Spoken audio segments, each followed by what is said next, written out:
Okay. There is a practice, rather odious practice found in religious fundamentalism, whether it be Christian, Muslim, Jewish, Hindu, Sikh, Zoroastrian, even within the pagan complex, there is a certain practice. It's called moral laundering. And this practice is basically being a terrible person and then getting your God to forgive you by kissing his ass. And unfortunately, this sort of moral laundering does not take into account the people you harm. It just takes into account your God. And it boils down to believing your God, groveling to your God, kissing your God's ass, but not really doing anything to change your behavior. And that, well, I have issues with that. As a person prone to introspection, as a person prone to second-guessing myself, as a person prone to questioning my own motivations in life, I have a great need to do the right thing. So when you, as a person who engages in moral laundering, look down on me, I'm not really thrilled or impressed by your behavior. I'm just not.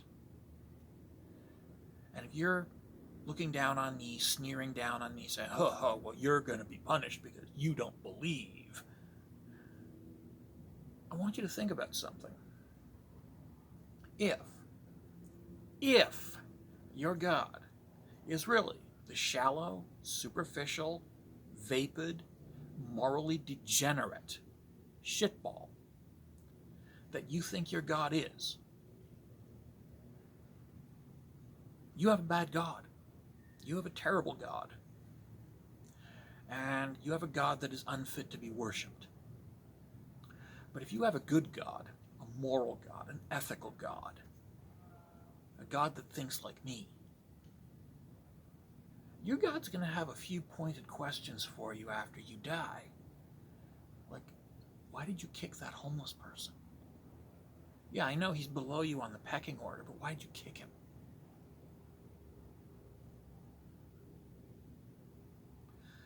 Those are the kind of questions that a good God will ask. He won't ask, did you believe in me? Did you keep my festivals? Did you kiss my ass? Did you show the world how much you grovel to me? He's not going to ask you that. He's going to ask you how you treated your fellow human beings, how you treated stray dogs, how you treated the environment, and how you treated the poor, the disenfranchised, and the persecuted. That's interesting. There's a God named Jesus out there. And this Jesus, he is attributed certain statements that I find very, very beautiful. And one of those is, it is easier for a camel to pass through the eye of a needle than it is for a rich man to enter the kingdom of heaven. And that's your goal if you're a Christian. And Muslims also believe in and revere Jesus as a holy prophet. And they also know about this little statement. And when a Christian or a Muslim focuses on getting rich at the expense of their neighbors, this is a violation of, for the Muslim, their second holiest prophet, and for a Christian, their God. Your God is against you. Or rather, you are going against your God. And if you think that you can fool your God by kissing his ass, well,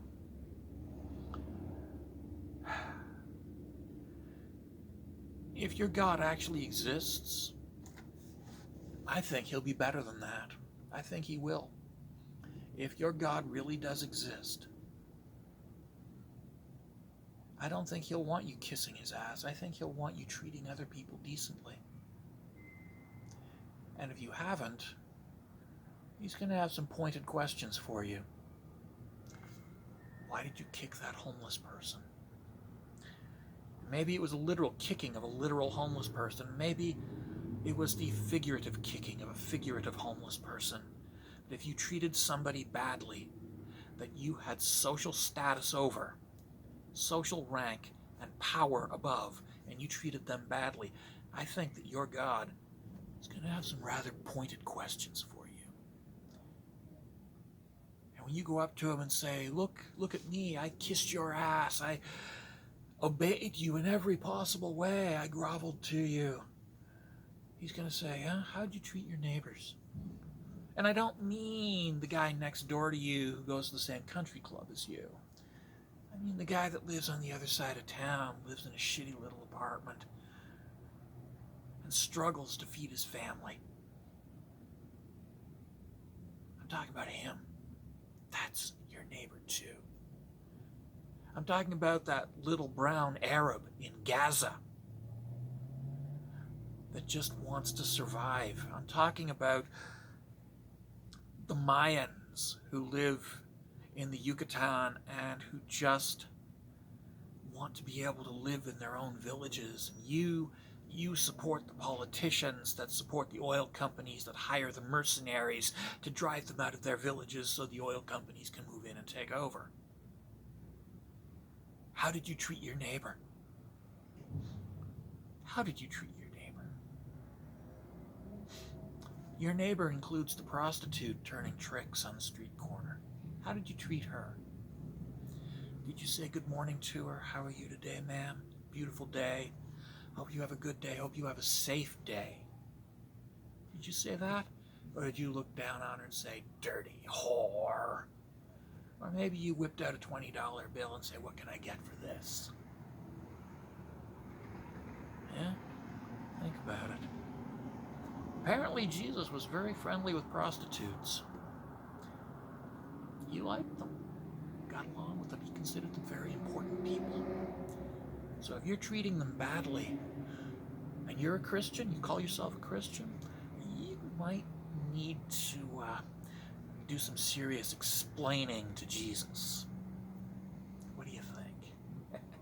Yeah, I think so. I think Jesus will be a little pissed. Yeah.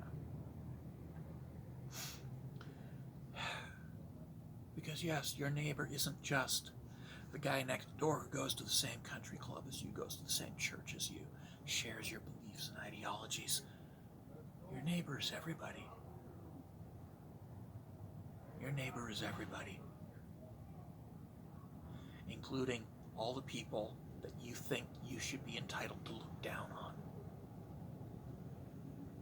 Something to think about.